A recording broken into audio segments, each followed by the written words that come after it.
Okay, magandang araw po sa inyo mga boss. Something na sa project, part 6. So update po tayo rito. So yung last na punta tayo rito, nagbubuhos sila. So ngayon okay na, nakapagbuhos na sila. Tapos ngayon nag-aasintada na po sila. So ito po yung terrace.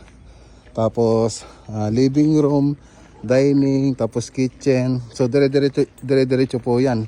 Ito po yung dirty kitchen ditong banda. Tapos guest toilet, toilet mga boss.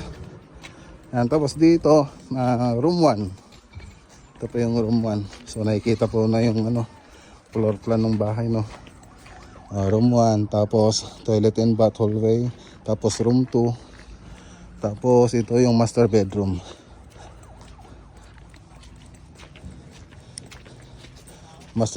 Tapos ito yung walk-in closet, toilet and bath. Okay, so ayan po yung floor plan ng bahay. So mas mabilis po siya na i-layout pag mag-asinta, pag ganitong nakapag-flooring na tayo kagad dito sa may ito pag nakapag-flooring na po tayo kagad bago mag-asinta.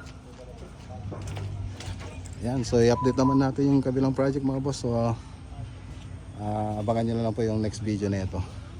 Magandang araw po sa inyo lahat at God bless.